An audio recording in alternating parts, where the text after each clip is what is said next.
Greetings, everyone, and welcome to the IBAC SafetyNet series. Today's session is presented by Steve Bruneau and Kelly Roby of Polaris Aero, discussing cultivating culture, a guide for impacting safety culture from any seat. I am Catherine Hilst. I am the IBAC Operations Manager, and just a couple of quick housekeeping items.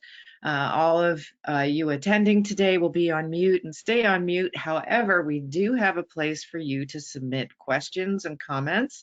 There is a questions box. You can just drop that down in your control panel, and you can type in your questions or comments at any time during the presentation, and we'll look at those after the presentation is over. As a globally recognized voluntary safety standard, IBAC is here to help operators apply industry best practices by challenging them to review and compare their safety-related processes and procedures and make improvements, elevating them to the worldwide standard for business aviation.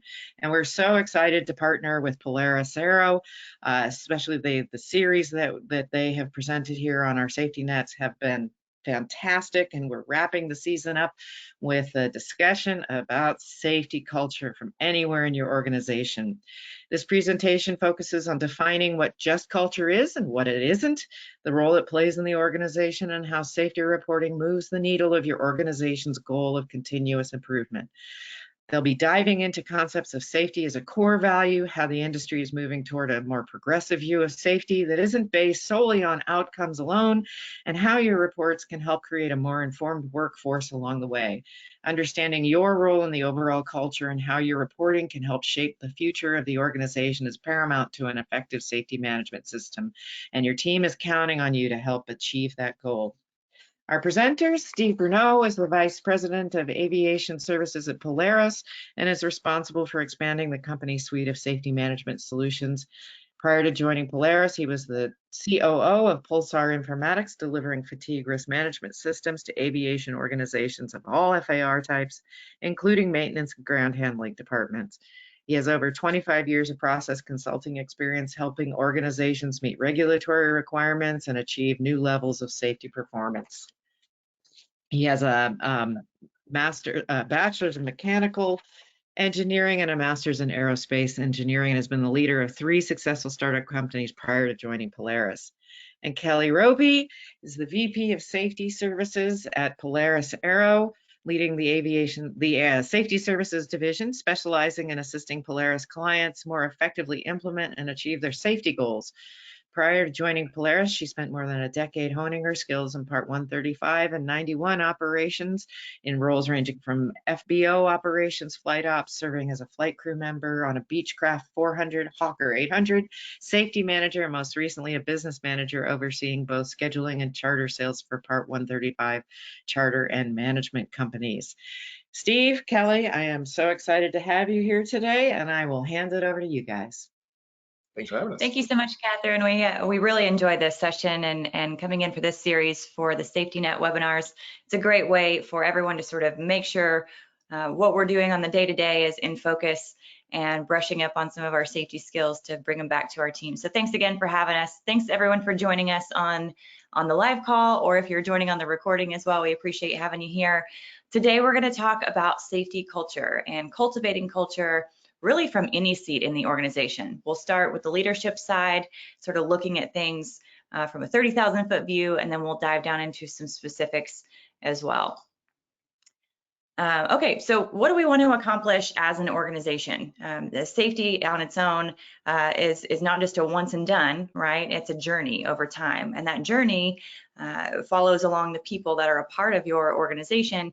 And ultimately, as people join our organization, leave our organization, what we're hoping to attain amongst all that is remaining as a high-performing department. When we're a high-performing department, we're reducing risk, right? Everyone's on their A game, everyone's doing things as they should be. And then when we're not a high-performing department, anything below that line you see there, we have increasing risk over time, right? So we want to stay above that line whenever we can. So as we start out and we're working towards a solid safety culture and we're doing everything that we should be, we're gaining new ideas, we're learning lessons along the way. And then sometimes we have key retirement, someone who has a lot of information, who's been there from the beginning, who decides to take their time to leave. and we lose all of that knowledge that that person had whenever they were with us, right? So we dip down to below that high performing department line. So then we, get scrappy again, start learning some new ideas, documenting some lessons learned with the new team, and then maybe we have some pilot turnover. And once again, we find ourselves dipping down below that line of high performance while we learn some new ideas and lessons learned along the way. So what should we really strive for instead of having that sort of situation of ebb and flow and ebb and flow? What we'd really love to do is have those new ideas and lessons learned being captured over time so that when that key retirement happens, we take that, we probably dip a little bit, right? Because of just the knowledge and professionalism of the person itself, but the ideas and the lessons learned through that key retirement, through that pilot turnover will stay with the organization over time and help us increase through continual learning and develop that strong culture through those lessons learned. So that's what we're striving for as an organization. And really there's a culture at the base of that. So what do we mean by culture? Let's define culture as we do at the beginning of the new presentation. We start with definitions, right? So company culture, the best definition that I found on company culture is actually by our friend, Dr. Amy Grubb. She says the story of your organization as told by the behaviors of those who work there. So not what you write on the wall, not what you put at the front of a manual, but really what people talk about amongst themselves when they talk about the company. Now, within company culture, you have your safety culture as a part of your company culture. Those two pretty much go hand in hand. It's hard to have a great safety culture if you have a terrible company culture or vice versa. Those are usually one and the same in terms of the direction they're headed. But the best definition I found for safety culture was actually from the CDC. And it says the safety culture of an organization is the product of individual and group values, well, if I could underline that word, attitudes, perceptions, competencies, and patterns of behavior that determine the commitment to and the style and proficiency of an organization's safety management. So there are a couple key words in there that you'll see repeated throughout the presentation on safety culture. And then the last definition on this one is just culture. I know a lot of times in the SMS world, just culture is a hot word that we like to throw around a lot. Make sure that we understand what just culture is and what it isn't. So culture or just culture is not a definition that most anthropologists, when they study culture, would give you a definition for, because it's not by definition a culture, but really it's more of a value within a culture that defines this agreement we have about culpability being neither a blame-free nor a blame-first kind of place, right? So that's what we mean by just culture. And it's better described with a graphic, right? This is not, by the way, this isn't referenced, but verbally I'll just say this is James Reason's culpability model. This is not a Kelly slide, this is James Reason's slide. So if you look at this, this is a very popular graphic for understanding just culture, but it talks about understanding decisions that people make and then where that line of culpability exists in terms of either taking action with the employee or taking action with the organization, right? So if it starts at the top left corner, talking about the actions, where the actions is intended, right? Did you have any unauthorized substances that were involved that you need to kind of go down the flow chart on that? Did we knowingly violate any operating procedures? And if so, was it because there was a reckless violation, or was the procedure something that was unintelligible or needs some more clarity? Does it pass the substitution test? If you took someone with a similar competence level and put them in that same position, would they make the same set of choices, right? And then the last question, does this person have a history of unsafe acts? So along this line, you'll see down toward the bottom, the diminishing line of culpability. This is what helps leaders decide, okay, is this something that we need to look further into with the company and make a fix? Or is this something that we need to handle on the employee level and go from there? But what I'll say is this entire chart that a lot of us use to determine culpability is based on outcomes, right? So we're looking at an outcome of a situation and saying, okay, is this a company issue or an employee issue? But outcomes, really, it's starting and ending based on these outcomes. We really need to be focusing on what happened before that, right? Because the before that is what we call decision quality. And in the decision quality, we know that it's not always a bad decision that leads to a bad outcome.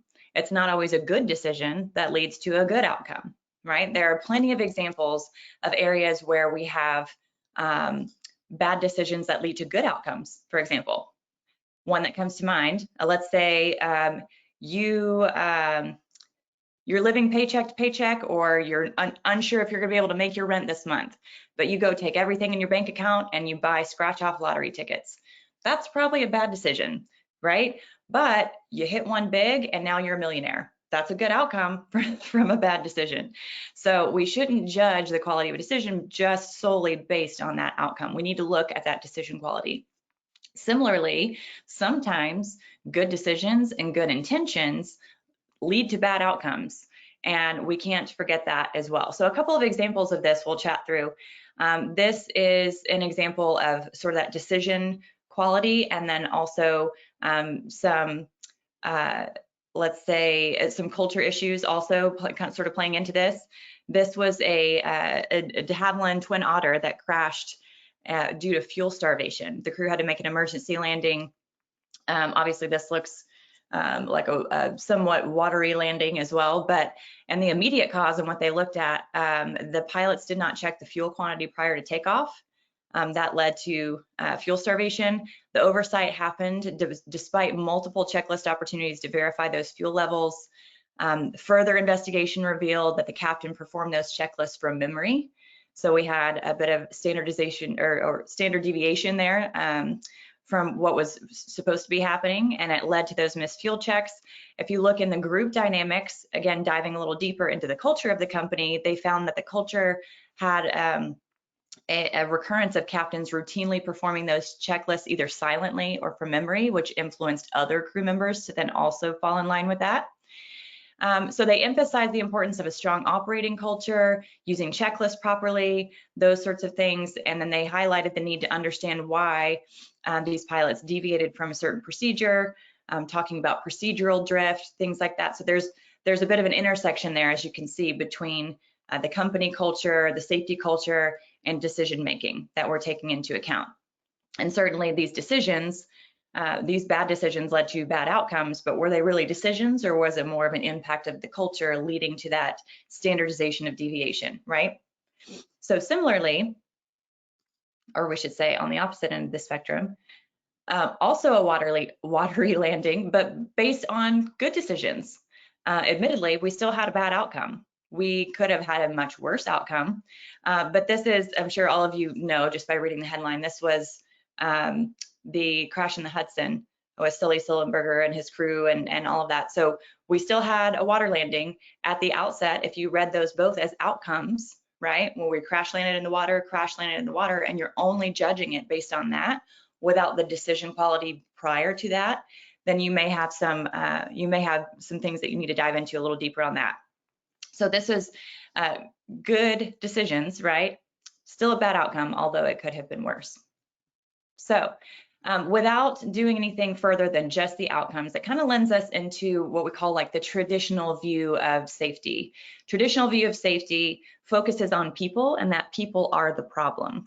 And if you can just eliminate human error altogether via compliance, then that will eliminate the problem, right? And then the last portion of this is that success is measured by a low number of negative outcomes. For example, our reporting's actually gone down. We haven't had a ton of safety reports. We must have fixed all the problems, right? So that's the traditional view of safety. That's kind of where we've come from. Where we would like to move is into something a little different, right? Because this really doesn't give us a good view of how our safety program is doing. Is this really a good indicator of our operational state of safety? I would say no, right? That really contradicts what we talk about in just culture. This is from the Harvard School of Public Health. The greatest impediment to advancing error prevention is punishing people for making mistakes. Instead, we should be learning from those mistakes, right? So that we can help have the organization get better over time. Now let's double back to just culture and a more extensive look at that. That's based on more than just outcomes, but the just culture is a culture where frontline operators or their individuals are not punished for their actions, omissions, or decisions according to their experience and training, but where serious negligence, deliberate violations, and destructive acts are not tolerated. So understanding where that line is, and then understanding how people get to the decisions that were made is imperative. So in terms of creating an effective safety culture, what we want to make sure that we're doing is strengthening that just culture within the organization. And that first step is to improve our operational safety. This fosters the strengthening of other cultures related to operational safety and then making their implementation more effective and natural. So you'll see sort of the loop there that goes through reporting culture, informed culture, learning culture, flexible culture. This is all playing into your safety culture. Culture itself is the way that we do things when no one's watching. Safety culture is one that enables the boss to hear bad news, right? So how do we want to take this and move it into safety now? Sometimes you'll hear it called safety now, safety differently, safety two, sort of the next generation of safety. But the focus here is that blame does not help. When you get a safety report that comes into your system, either as the safety manager or on the leadership team, your first thought should not be who. It should be how or what, right? Number two is people are the solution to the problem. Understanding how people process information and make the decisions that they do can help us get to a deeper causal factor. For that, we need to have open communication with our teams, and we don't just need to study what's going well, or excuse me, we don't need to just study what's going wrong. We need to study what's going well and why. Right, so this is the study of normal operations, if you will.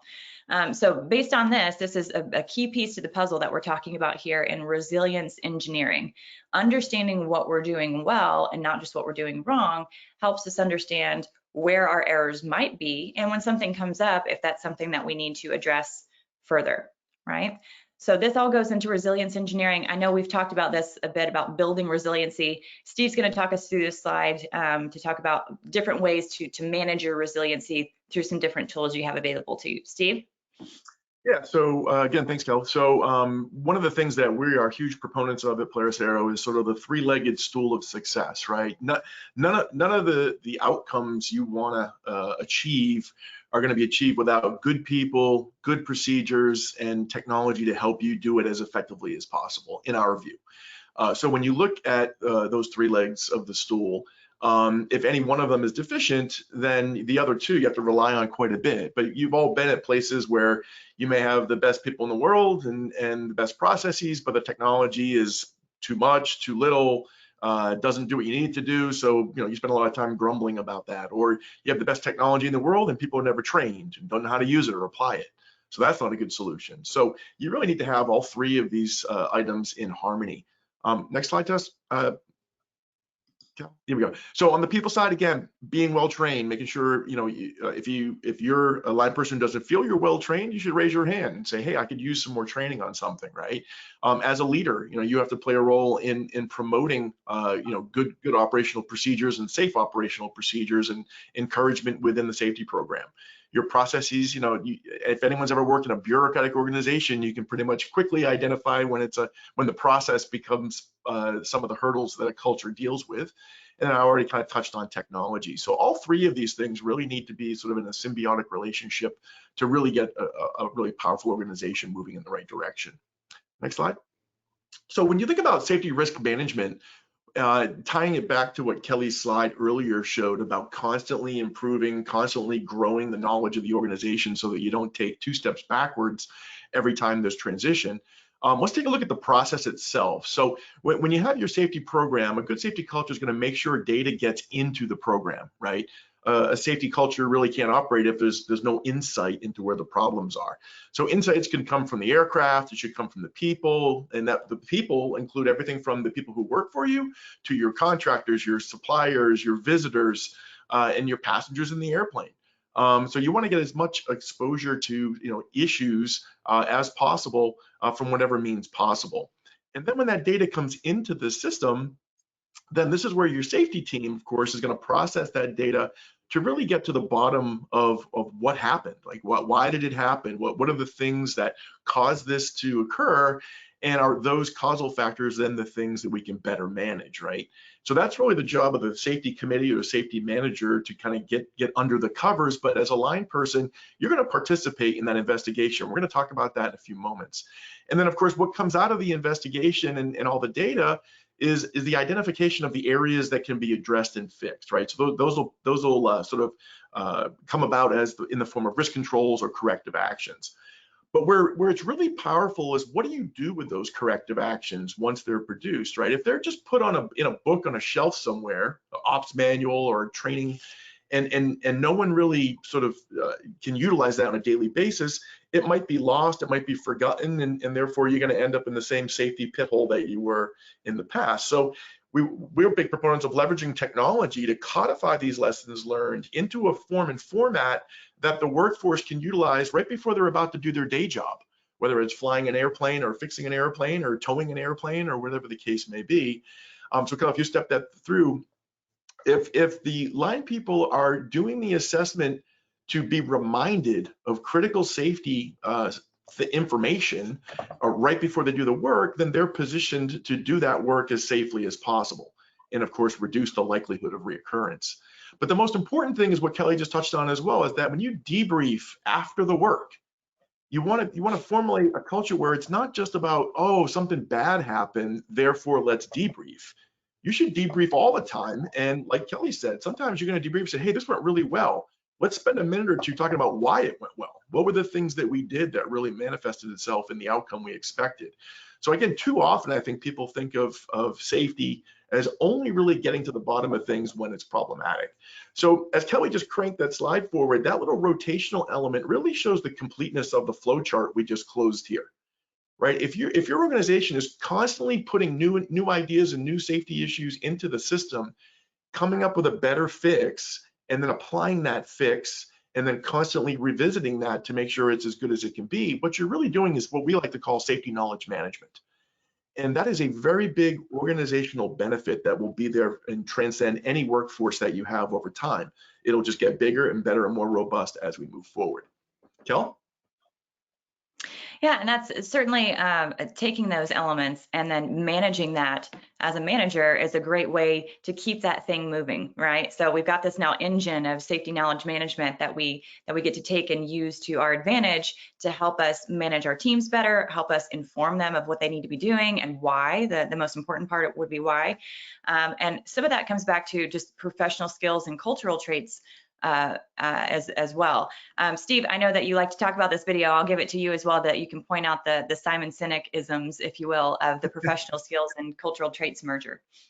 Excellent. Yeah. So I'm a big fan of Simon Sinek. Many of you may be as well. He's famous. His initial foray was starting with the why. You guys have probably heard of that. But this little, we're not going to play the video here, but if you can, the link's right there on the bottom of the slide, or just Google it and you'll find it. But what's really interesting about this is he gives a brief story about how he was working with the United States Navy SEALs, and talks about how they're probably arguably one of the highest performing teams on the planet. Of course, what they're doing is not flying aircraft, but very important nonetheless. But he asked them, like, how do you find the best leaders for your SEAL teams? And what he talked about is how they really look at it on a two-dimensional graph, right? Performance is on the y-axis and trust is on the x-axis. And he points out, if you tap the first slide there, he points out that for those people who are low performing and low trust, that they're not going to make a very good leader. Now, by trust, one of the things that he talks about is those are people you can trust with your money or to take care of your family, right? And high performers, we all know what those are. So he points out that if you're a low performer and you're not really very trustworthy, then obviously you're not a good leader. That's why it's in red there. Next advance, Kel. And then he talks about how what everyone wants, of course, is someone who's a high performer and a high trustworthy person, right? That's the pinnacle. But you realize you can't always find the perfect, combination of that. And he even talks about how the Navy SEALs, next advance, talk about how sometimes what happens is you get this situation where the person who's the highest performer ends up getting promoted into a leadership position, even though they have a low trust factor. And as Simon points out, these are the people who are caustic within your organization, right? These are people who don't add value at all, do just the opposite despite being a high performer. And he also points out that in most organizational environments, we have plenty of tools to help monitor and track operational performance of people, but we really don't have very good ways to really track trustworthiness of people. But again, as Kelly pointed out, the behaviors of your people are the indicators of your safety culture. So people know people who perform at a high level from a trust standpoint, and these are the things you need to be looking for because those are the people you want to put in the best positions for leadership. And he even points out, next advance, Kelly, that even the people who are like medium performers, but yet high trustworthy, end up being the best leaders, because you can always continue to improve your performance, but the trustworthy is something that's in your heart and soul, and that's what you bring to your team. So really good video. If you got a few minutes, definitely worth watching. So again, when you talk about leading, safety leaders needing to lead, it really comes down to these sort of characteristics. The first thing is setting the expectations for your culture, right? It's one thing for have missed expectations. It's another to not know what the expectations are. So I think making sure this is clear and transparent is very important. Next one, Tel. Consistent action. As a leader, people look to how you do what you do. So you want to make sure that you're taking care of your responsibility in a way that's visible and sets the stage or sets the example. Oftentimes, I'm a sports fan. People always say, "Oh, that quarterback's not the most vocal leader." But then you hear about other teams that say, "Well, that he's not very vocal, but he certainly leads by action." So I think being a leader doesn't mean you have to be constantly a cheerleader, but it's certainly leading by action is something everyone can do. So think about that. Next one, Kel. The next one is decisions by objective data, right? There's nothing that will demoralize people when people start making sort of off the hip decisions that aren't sort of substantiated by real objective data. So this is where having an SMS is so important, because it's going to give you objective data that you can use to substantiate why decisions are being made. People will see that and understand and ideally buy into these things much better if they can see the connection. Next one, go. Continuous improvement. I mean, that goes without saying. I think one of the biggest challenges to safety in general is it's thought of as something extra to do, when in fact, safety is really just a manifestation of continuous improvement. Mainly because safety is so embedded in every process we have within aviation. So if everyone in the organization is constantly looking at it as continuous improvement, it has a whole different connotation that leads to just positive vibes top to bottom. And then being able, this gets back to just culture, identifying and combating complacency, right? Don't let that happen. That's not acceptable. If you let it happen, it starts to settle into the norm, and then that's going to bite you at some point in the future. And you're only going to have yourself to blame as a leader. And again, that can happen not just at a leadership position, but someone who's on a team. Just don't let complacency happen.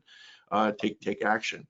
And then Kelly talked about that standardization of deviation. That's where, again, things get comfortable when if they're allowed to not follow the procedure.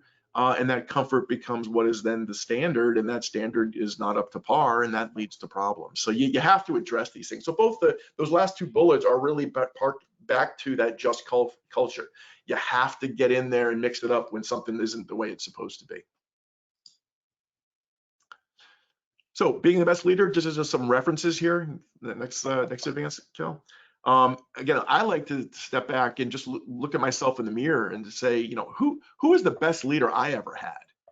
And then next advance, Kelly, basically, if you think about how you perform, how will the people that you lead possibly use your name when they're asked that same question in the future, right? You want to conduct yourself in a way that everybody who works for you 20 years from now will say your name when they're asked who was the best manager or best leader or best whatever on your team. You want your name to come up. So you have to act accordingly now in order for your name to pop up. And these are sort of things that you kind of get from different types of leaders out in the industry. I'm a big fan of Stephen Covey, been around, obviously his work's been around for quite some time, and derivations of it have been around quite a bit as well. But these are two excellent sources that I like to lean on. 7 Habits of Highly Effective People. It's all about how you can operate for yourself. And then the principle-centered leadership is how he takes that Same concept about how you operate for yourself, and then you manifest that into a leadership role. So again, two very good resources that have been very helpful and influential for me that hopefully you can find some value in for your own journey. Next slide, Kel.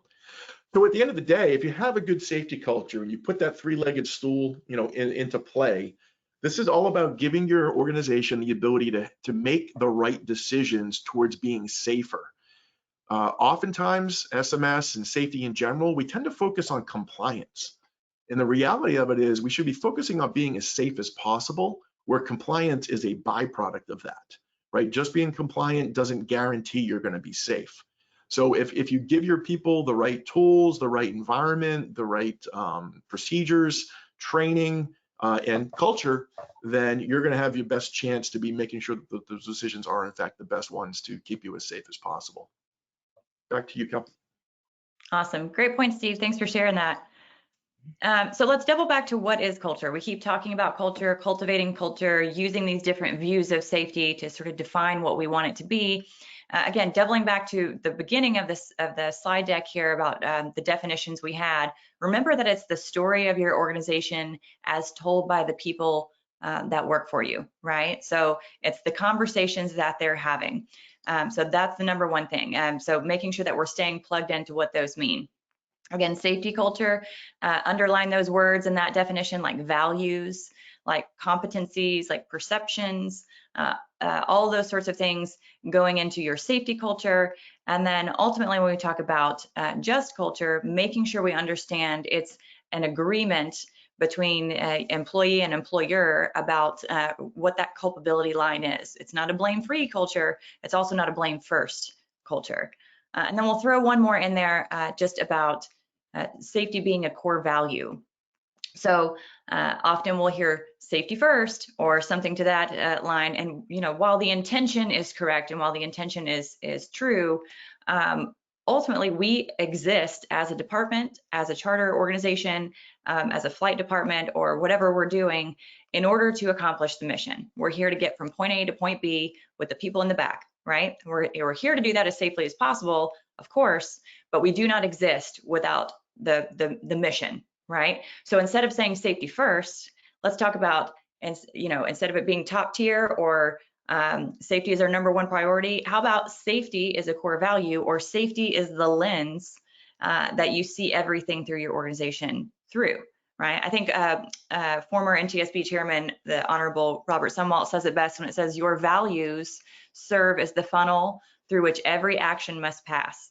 And so values have to shape your priorities, not the other way around, right? So if we have safety as our core value, that's going to shape the way that we do business, and that's going to fundamentally change the way that our culture is, or set it up for the future for the way that everyone perceives their role in safety. So what is your role in safety? What's your role in safety culture? Whether you're a leader, whether you are an employee, whether you're just starting out, whether you are contributing in whichever capacity, we have to be responsible for being informed. We have to understand where you can contribute and how, and most importantly, being aware of how your reporting can help shape the future of the organization. We've done this graphic a couple of times through these IBAC webinars, and so you're probably familiar with this graphic from the FAA that talks about the interplay between the different components of safety, or SMS. But the active participation is a big part of that. So rolling through these really quickly, we have safety policy, safety risk management, safety assurance, and safety promotion. You'll see that safety promotion kind of wraps all of these together. It's a part of all of it, and that's where your performance and safety culture lies.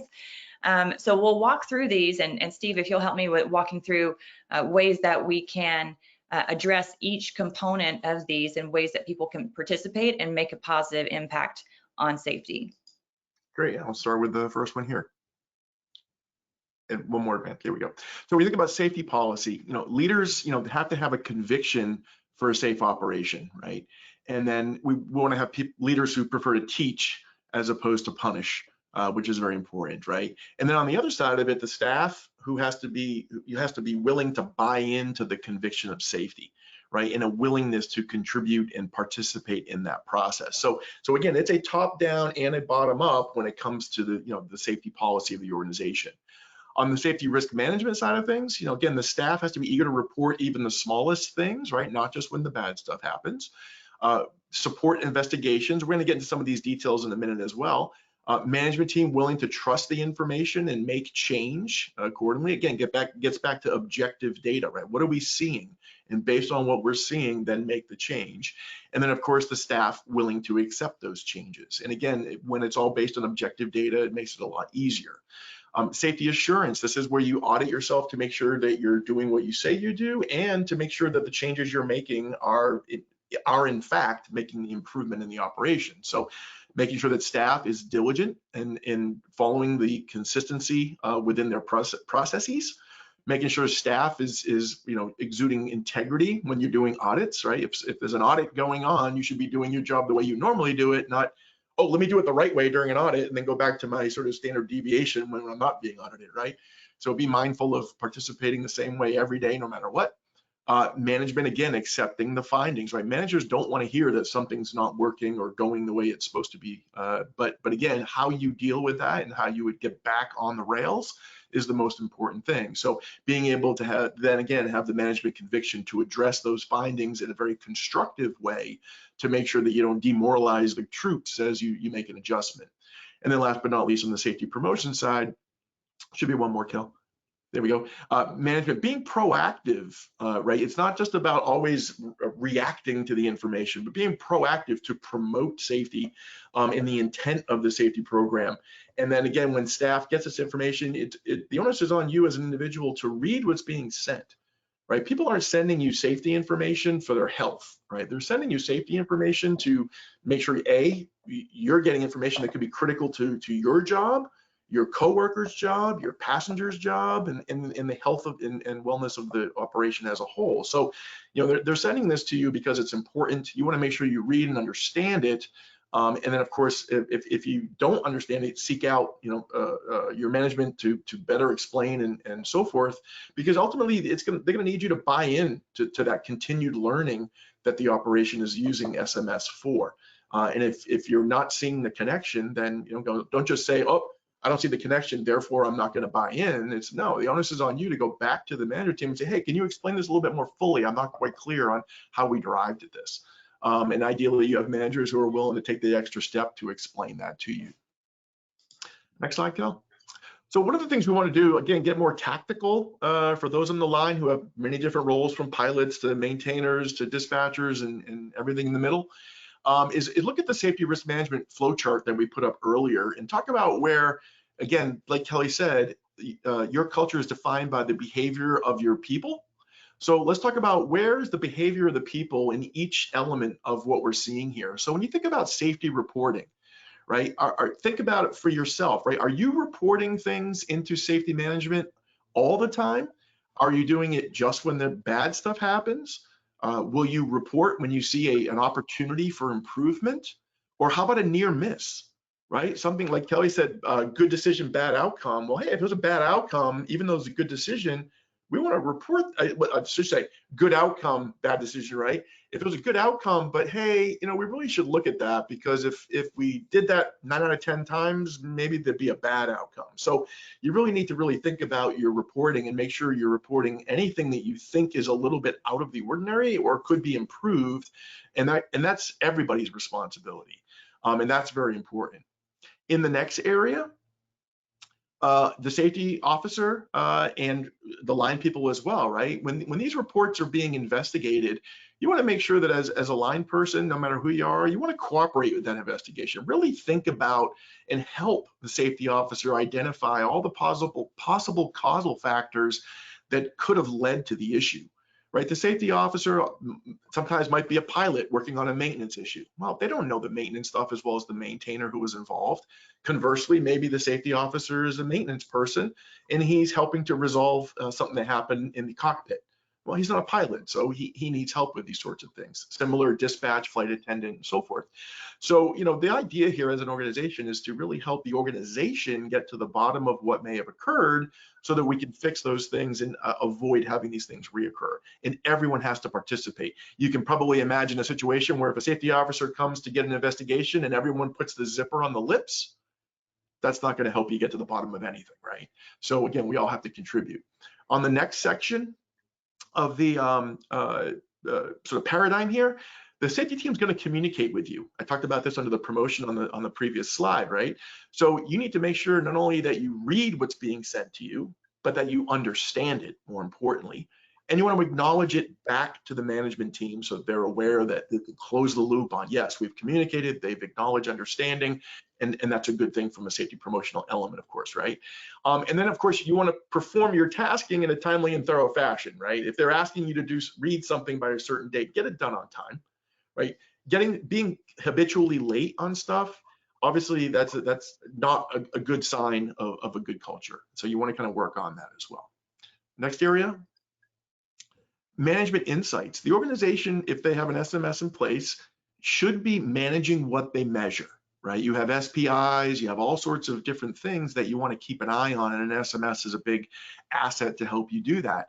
Ideally, in your safety meetings or in a safety newsletter, the organization is publishing some of the trends and objective data that are being collected and analyzed.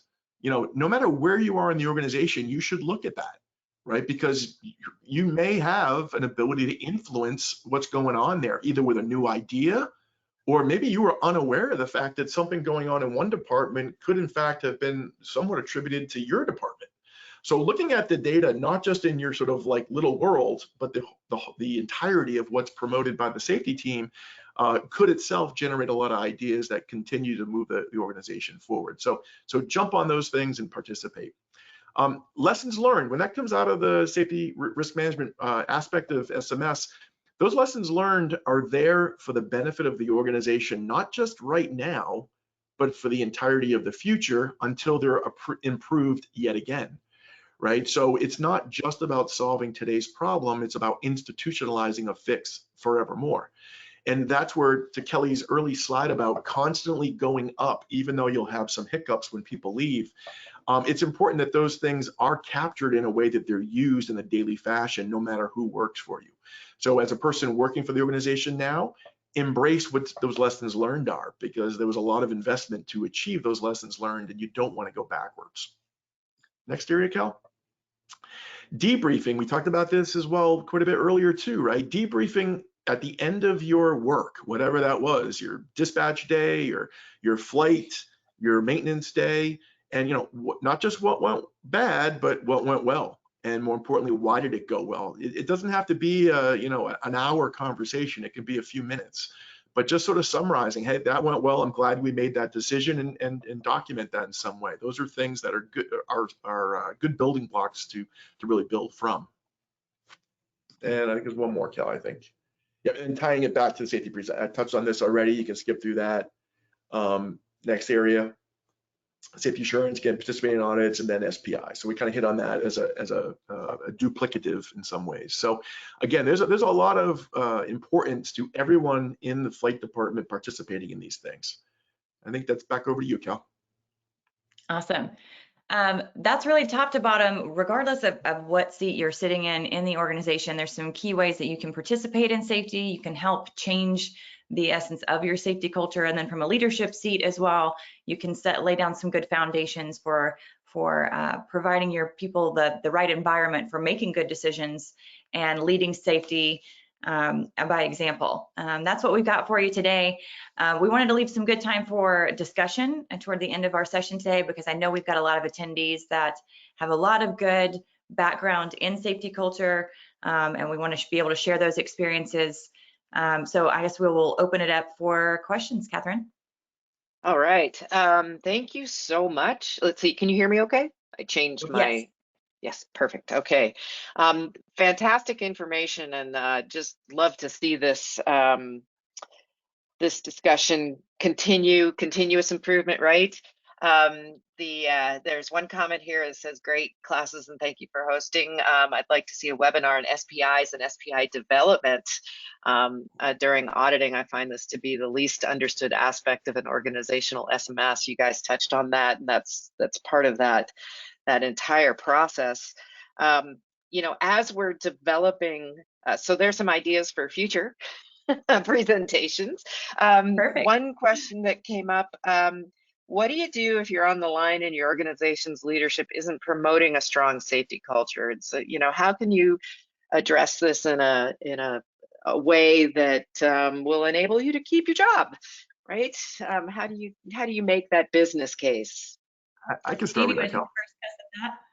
Yeah, so again, if you think back to that Stephen Covey reference, it really starts with you, right? And I'm going to say that because if you don't have your house in order, and then you start to suggest changes in other areas or the company as a whole, you really don't have a lot of street credibility, right? So Yeah. if you're making sure that you're taking care of your responsibilities and doing your job in the best way possible and leading by example, then at least you're not in a glass house, right? You're able to then communicate from a position of I'm doing my part on the team.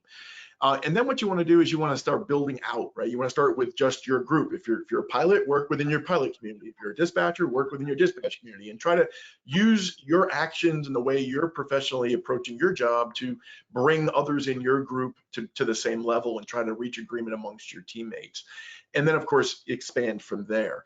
As far as going to leadership, we touched on a little bit about the importance of leaders. They want to lead by data-driven decision making as much as possible. Sometimes you get people who are, shoot from the hip, and obviously that's challenging. But if they're a shoot from the hip, and you approach the conversation with a data-driven conversation, like from an SMS, hey, we've seen 30 fatigue-related incidents in the last 30 days, boss. I think we really need to pay some attention to fatigue. You presenting that objective data is a long way from just simply saying, hey, I think we have a fatigue problem, right? So Right. approaching a leader with objective data goes a long way. The other thing that I would say is that, leaders speak in leader business talk. They don't speak in safety talk.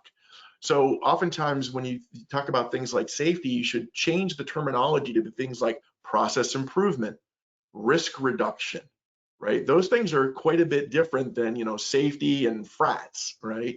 So again, how you approach a leader along those lines is very important. And they talk about like turnover, reputation enhancement, onboarding. Like I think we can improve onboarding if we did this, this, and this, right? I mean, these are things that you want to talk in the language that they're speaking more frequently. So that's the way I would think I would handle it. Kelly, you have any perspective on that as well? Yeah, no, I like what you said about speaking their love language, right? And they're all in metrics and data, and that's how we need to phrase it, right? So using a system that can help you get some of that insights to and make that intelligible is great. I'd also add that sometimes when you're going to leadership, especially if you have dynamics going on in your department or things that need to be handled at a higher level, sometimes it's helpful to have in the military what they call the red team come in, like someone from outside to come in and be able to speak freely, if you will, that has no visibility on what dynamics are going on, that can pretty much say what they need to say, can ask, hey, dumb question here, but what I'm noticing is, and they can say that without anyone thinking they have an axe to grind with somebody or some other ulterior motive, even if that's not the case. Internally, sometimes perception is everything, right? So having an unbiased third party come in and have that conversation on your behalf might be helpful in some of those more difficult conversations or situations, or even suggesting, hey, why don't we benchmark where we are as a culture by doing something like a survey. You could do that yourself. You could also outsource that to a third party if you'd like, but doing a survey to sort of benchmark where you are and get people to open up and speak into things so we can get some of that data to share back to leadership is super helpful. And then again, for those more tricky situations or ones that are a little more cross-departmental, right, or cross-functional, maybe you bring someone in to help have those conversations and take that data and speak it back into leadership in a way that says, hey, not only is this where you are at a benchmark, but this is kind of where you stack up amongst your peers in terms of data, and give them that insight to be able to make decisions moving forward. That would be my take on that one. Great question. You guys hit on two things that are near and dear in the ISBEO world, is the third party audit, getting that fresh set of eyes, somebody coming in and just being not invested in the day to day, but ask those questions of why this, why that, and as well as the sharing information, talking with industry and benchmarking. I love the language as well, being aware of the language that we're speaking. It's a really good concept for going forward and communicating across different departments, right? Speaking of which, I have two questions here that are related, and the specifically one came in that's how do we get scheduling and dispatch more involved with SMS?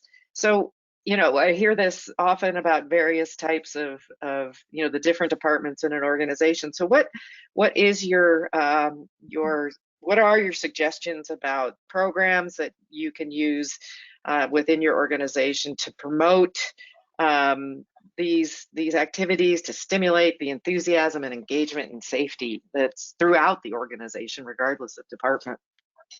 Yep. That's a great question too. Steve, I'll take it and then I'll throw it to you if that's all right. Yeah, sure.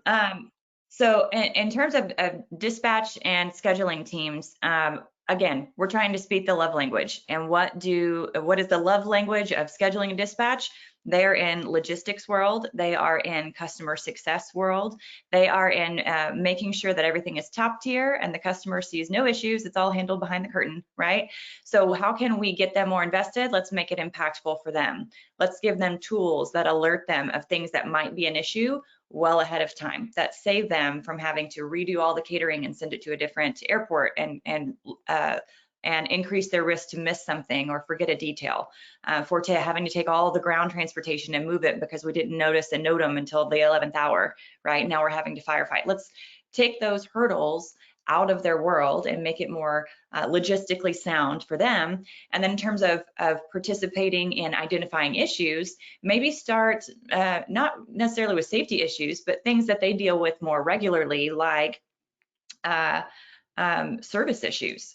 So we've had ongoing service issues with an international handler, for example, or ongoing service issues with the same ground transportation provider. And if they have a place to document that, even though it's not safety related per se, it can be. And it's certainly one of those things in terms of quality control and impacts to the passenger that can create some downstream effects. And that certainly impacts your scheduling and dispatch department in their day-to-day. So getting that level of participation can open the aperture to where they can say, oh, okay, well, now that we've got this handled and now that I can see how this process works, now I'm seeing an opportunity for this in the future that I might also want to go ahead and put in because this is a working, well-oiled machine that we have here for SMS. And speaking in their love language will do quite a bit. I would also say, don't sleep on the debrief in scheduling and dispatch. I know that's like a pilot thing or a maintenance thing, but in scheduling and dispatch, it does not have to be so formal. It doesn't have to be something that we sit down and we talk about procedures and we talk about this or we talk about that. You can implement a debrief on your team, even through shift swaps and handing over the phones or transferring the lines to someone else, and just sort of hey, what was your high and the low of the day? Give me your high, give me your low. And that's an easy entry-level way of saying, tell me what went well, tell me what didn't go well. And then we can take that and learn from what we did well, learn from what we need to do better. And then that's an easy, quick and dirty debrief that doesn't have to be so procedural like we think of it in pilot and maintenance world. Steve, do you have any other thoughts on that? No, I think you nailed it. I mean, obviously, we're somewhat biased and we have a tool that really helps provide insight up front. I mean, I think schedulers and dispatchers are really sort of the air traffic control of the operation. And many times they're involved right from the very beginning and they're there right up until takeoff. And then even afterwards, as Kelly just pointed out. So you guys in that particular role see everything from soup to nuts. And I think if you're given the tools to make good decisions and or just simply raise your hand and draw attention for someone else to take action on, then you really become the orchestrator of a lot of good success within an organization. So I think Kelly, you kind of touched on all those areas. All right. Well, that is it for our questions today. I have to say I have a few ideas for your next series. Steve and Kelly and Madeline and the rest of the team at Polaris Aero, you guys are just fantastic with these series of webinars that we'll be doing. I want to remind everybody that this presentation is being recorded, so it will be available on the IBAC website and through Polaris Aero. You can see the contact information for both Steve and Kelly here. If you have further questions for that and getting comments in, thank you. Great webinar from the audience. So I agree with them wholeheartedly. I want to wish everybody safe and happy holidays, and we will see you all in the spring series. So Steve, Kelly, thank you so much, and we'll see you all soon. Happy holidays, everyone. Everybody, happy holidays. Bye, everybody.